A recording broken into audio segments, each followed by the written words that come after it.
আসসালামু আলাইকুম।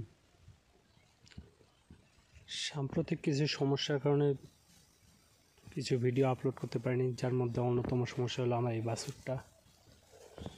ভয়াবহ লাম্পি আক্রমণ এলএসডির কারণে এত পরিমাণে মন খারাপ ছিল যে বলার ভাষা ছিল না। লাম্পির অনেকগুলো লক্ষণ আছে সাধারণত, কিন্তু এর মধ্যে এমন কোনো বাদ নাই যেটা হয়নি। নাকের মাংস উঠে গেছে, গলার কম্বল ঝুলে অবস্থা একদম ভয়াবহ অবস্থা ধারণ করছে। আল্লাহর বিশেষ কৃপায় মোটামুটি বাছুরটা এই মুহূর্তে সুস্থ। তবে যে পরিমাণে লাম্পি হয়েছে ওর জাস্ট ভাবার মতো না। আল্লাহ ছাড়া এরে বাঁচানোর ক্ষমতা কারোই নেই। আল্লাহ যথেষ্ট মহান, তিনি সব কিছু ঠিকঠাক করে দিয়েছে আল্লাহর রহমতে। এখন মোটামুটি ভয়াবহ রূপ ধারণ করছে আমাদের এইদিকে সব বাছুরের কম বেশি, আমারও এটা হয়েছিল। বিশেষ করে এই কানটা এত পরিমাণে ফুলে গেছিলো, দেখেন একবার অবস্থাটা, যে কানটা পুরোপুরি উঠে যাওয়ার মতো হয়ে গেছে। নাকের মাংসটা উঠে গেছে, হাড়টা সম্পূর্ণ দেখা যাইতেছে। আল্লাহর বিশেষ কৃপায় এর যথার্থভাবে চিকিৎসা বলতে কোনো রকম অ্যান্টিবায়োটিক আমি খাওয়াই নেই, শুধুমাত্র নাপা ছাড়া, যেটা মানুষরা খায়, প্লেন নাপা বলি আমরা, 500 ml প্যারাসিটামলটা।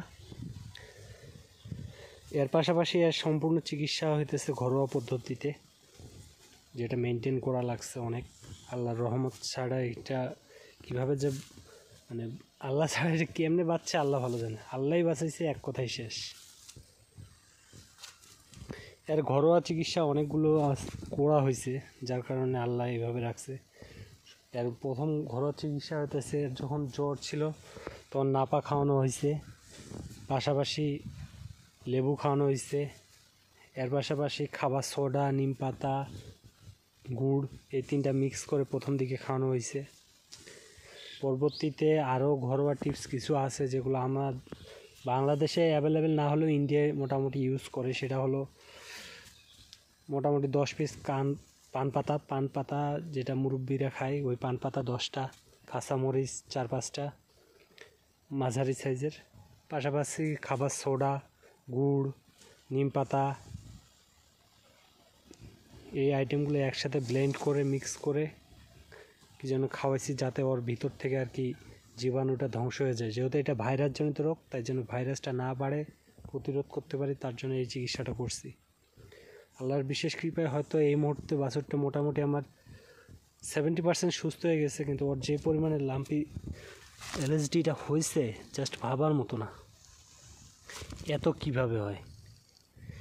ওর এমন কোনো অংশ নাই, পাগুলো তো ফুলে একদম ডগডগা হয়েছিল, 2টা পাই, 4টা পায়ে, পিছনে পা 2টা বেশি।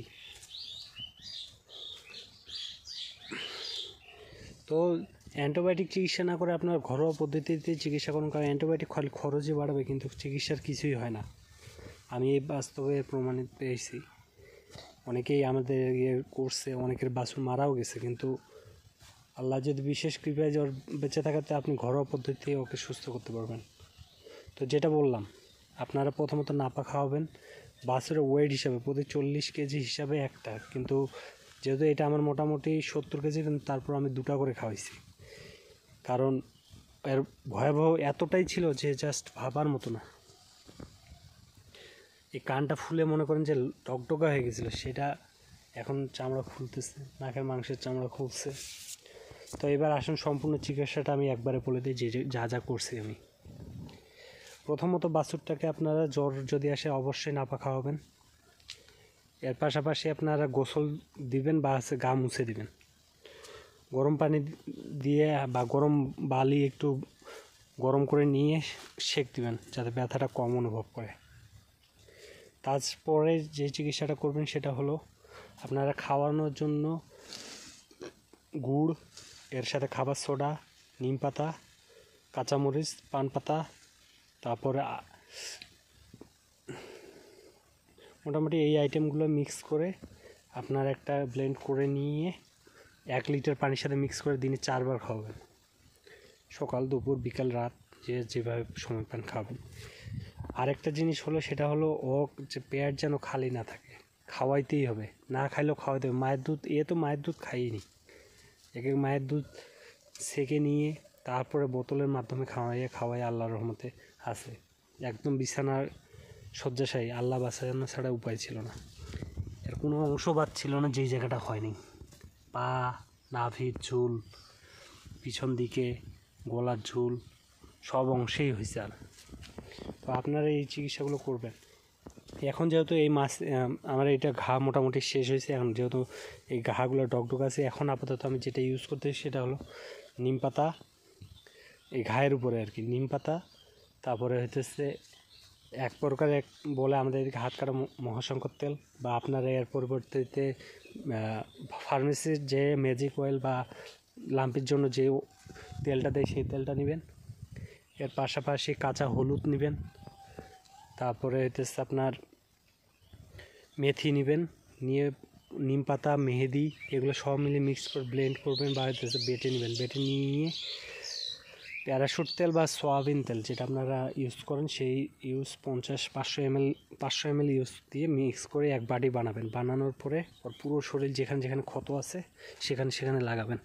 তাহলে আল্লাহর রহমতে ওর এই চামড়ার মধ্যে কোনো রকম ইনফেকশন হবে না। যেন বিশেষ করে খেয়াল রাখুন মাছি যেন না পড়ে, তার জন্য যদি মশারি ব্যবহার করতে হয় মশারি ব্যবহার করবেন। তো আল্লাহ যে পরিমাণে সুস্থ রাখছে আপনাদের বাছুরগুলো যেন এরকম রোগ না হয়, এই দোয়া করি। আপনারাও দোয়া করবেন আমার বাছুরটা যেন সুস্থ হয়। সবাইকে আসসালামু আলাইকুম। এভাবে ঘরোয়া চিকিৎসা করলে আল্লাহর রহমতে লাম্পির ঠিক হয়। আর লাম্পির একটা জিনিস হলো, সেটা হলো 29 দিন পর্যন্ত এই ভাইরাসটা জীবিত থাকে। সো আপনারা যত নেবেন তত তাড়াতাড়ি সুস্থ হবে। তো আপনারা যত্ন নেবেন, এটাই মেন কথা, যে গোটা বাছুরটা যত্নের উপর নির্ভরশীল। তাই যত্ন যত হবে তত বাছুর সুস্থ হবে। সবাই ভালো থাকবেন। আল্লাহর রহমতে ও এখন মায়ের দুধ খায়, সম্পূর্ণভাবে ঠিক আছে। এখন জাস্ট শুধু চামড়ার ইনফেকশন যাতে না হয় তার জন্য এই চিকিৎসার মাধ্যমে আল্লাহর সুস্থ করুক। সবাই দোয়া করবেন, ভালো থাকবেন। আসসালামু আলাইকুম।